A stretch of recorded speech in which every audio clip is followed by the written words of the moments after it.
What's up, guys? Kellen back here with Inside Out Precision. I got off work a little early today, had to take care of some errands. It's actually usually my day off, but I went and helped out in the morning because we're slammed this time of year. And it's windy, and I'm going back to Outdoor Nationals in Raleigh in July, and it's almost always windy at those events. You know, it's a big open field, middle of the day. So I need to practice in the wind. I need to learn how to read the wind better, and then work with my my thumb button release, because it's really hard to shoot a hinge in the wind. And you know, that kind of brings me to my topic of the day, which is basically just going to be, you know, little tips and tricks that I've picked up over the years for shooting in the wind. This is, you know, mostly for target archery. Obviously hunting, it just kind of is what it is. You can't really control your environment or your shots as much, or how you control your environment. But anyway, I'm headed out there now. Got about a 20-minute drive, so I'll catch you on the range.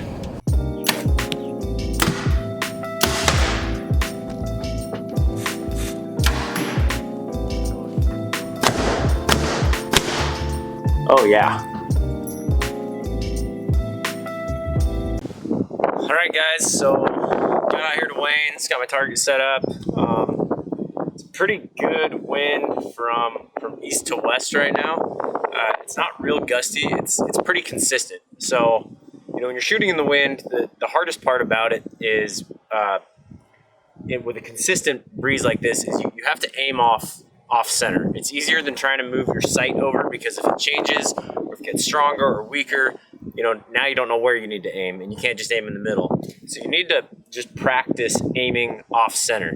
Now, that doesn't sound very hard, but you know, throughout all indoor season and most outdoor season, you know, you're always focused on centering everything. So, you know, when I get back, my housing gets centered in my peep sight, the target gets centered in my scope, and the dot gets centered on the target. So it's a series of concentric circles all the way down to the target. And what I'm finding, for example, you know, it's probably only it's not as bad as I thought. It's probably about a 5 or 6 mile an hour wind. So on the first round, I just aimed, you know, tried to hold center as best I could, and I just saw, you know, how far my arrows would drift. And at 50 meters, it was about 5.5 inches, which is pretty substantial. I mean, you're talking, you know, you're way out of the 10, pushing, you know, I was right on the border of the 8 and the 9 ring. So, you know, in a competition during the practice rounds, you would shoot, you know, try to judge basically how far you're going to have to aim off when the wind is blowing. And then if it dies, obviously you can just aim right back in the center. But I noticed on these last couple rounds that it was really hard for me to hold right in the middle, or excuse me, hold off middle. My brain just wants to keep looking at the center. So when you're practicing this, you know, pick a spot, whether it's an arrow hole you can see, or it's you know, the color change of the scoring rings. You need to just stare down that spot and make that the center of your scope, basically, and that's what you're going to center your dot on. And it sounds simple, but it's actually really difficult. Now, that being said, that is the easiest way to shoot in the wind. I'm shooting my hinge right now, which, kind of like I mentioned before this video started, it's really hard to shoot your hinge in the wind, and that's because, you know, with a hinge, you really can't force a shot. If you try and force a shot with a hinge, if you try and just flick that back, it's going to be disastrous. And when it's gusty, and I'm resisting into the wind, and then it lets up, and I push the way that I was resisting the wind, and then I come back. That hinge, you know, if that wind gusts at just the wrong moment, just the movement of the bow could be enough to fire the release. If you're right at the breaking point, then you're going to miss way right, way left, high, low. Your groups are just going to be all over the place. So a lot of guys will carry a thumb button in their quiver. So in a windy condition, and you need to make sure it's one that's going to impact the same as your hinge. So you need to find one that's got a relatively, you know, the same length from the fingers to the hook, so that your anchor point doesn't change. You want it to be about the same width, so that it doesn't sit further or closer to your face. But they'll carry a thumb button, and basically you have to go against everything that you've ever been told about a clean surprise shot when it's really gusty. You know, I've been at shoots before, and, you know, Braden Gellenthien, if you're not familiar with him, he's got a great podcast called Archery Uncensored, and it's all about target archery. And he talks about all the time how, you know, when it's really gusting, everybody pulls out their thumb button, and they literally just, you know, wait for a second when it dies, get the pin in the middle, and just punch the tar out of that thing and try and get it to hit the middle. So it really comes down to some luck. And unfortunately, after a weekend of shooting like that, you got to spend a lot of time with your hinge again, just getting back into the swing of things of good shot execution. But it's pretty critical to have one of those thumb buttons, because you'll score better punching a thumb release than you will trying to just execute with a hinge while your pin's just blowing all over the place. So that's one method of helping shooting in the wind, is switching to either an index or a thumb button release and commanding the shot, even though I know that's what I've told you not to do. A second thing, and I've noticed this, and I don't see this as often as I would think I would. I'm actually going to try it this year back at Outdoor Nationals, but running a 30 or 34 inch bar is basically just like having a big sail out on the end of your bow.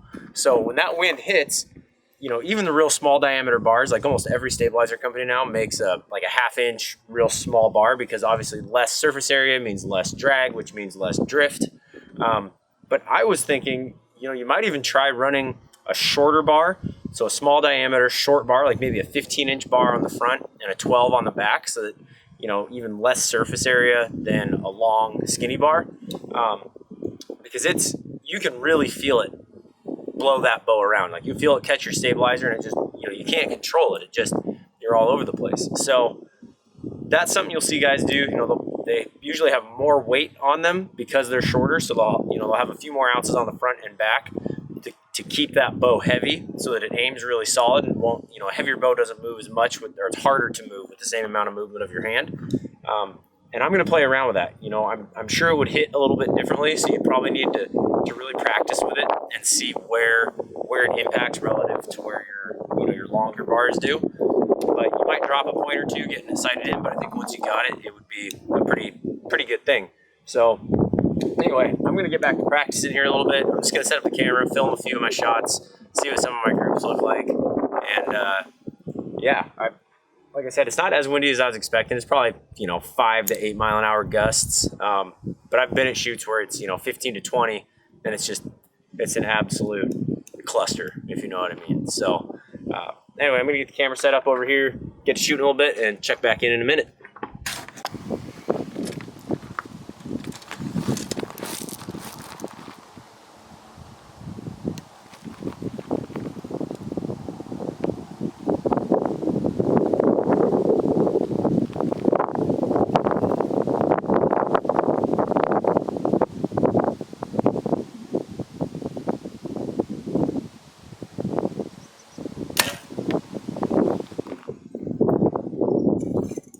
You don't get a lot of wind here, and so I don't have a lot of experience shooting in it really, and it's tough. I spend a lot of time practicing either indoors or after work, after the wind's usually died down. It's not easy.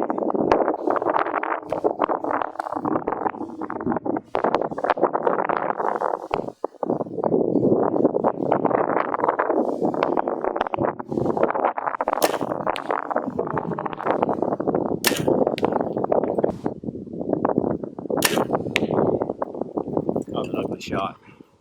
All right, I'm actually pretty okay with that group for how hard it's blowing right now. It might be more than 5 or 8. I don't know. It could be gusting to 10. One thing I've noticed when it is gusting is usually, you don't want to draw back right at the start of a gust. Like if it just hits you, you want to wait till like halfway through, like you kind of get a sense of how long the gusts are lasting. So wait till it's, I don't know, half or 3/4 of the way through, then draw back, so by the time you settle in, you catch it right in the lull. So here's the target. Again, this is like 50 yards, not quite 50 meters. 50 meters is like 55 yards. But you can see there, I mean, it's just a straight across group. So, I'm actually not, I was holding off about right here, because on the first group when I shot, I was aiming dead center, and these are all the holes right over here. So I decided to hold right about here, and I'm really not too disappointed with that. Certainly not the best group I've ever shot, but kept all but one of them in the 10 ring there. I've had some rounds today that were a lot uglier than that. Also had a couple that were better than that, but you know, it's just something you got to practice. And unfortunately, like I said, we don't get a lot of wind here, so it's not something I get a lot of time to practice with. But yeah, just making the best of what I got. So anyway, hopefully that gives you a little bit of feedback and an insight as to, you know, what you can do when you're practicing in the wind. As always, comment below if you have any questions. I'll do my best to answer them. Jump on over to Instagram at inside_out_precision if you haven't checked out the content over there. And until next time, keep them in the middle.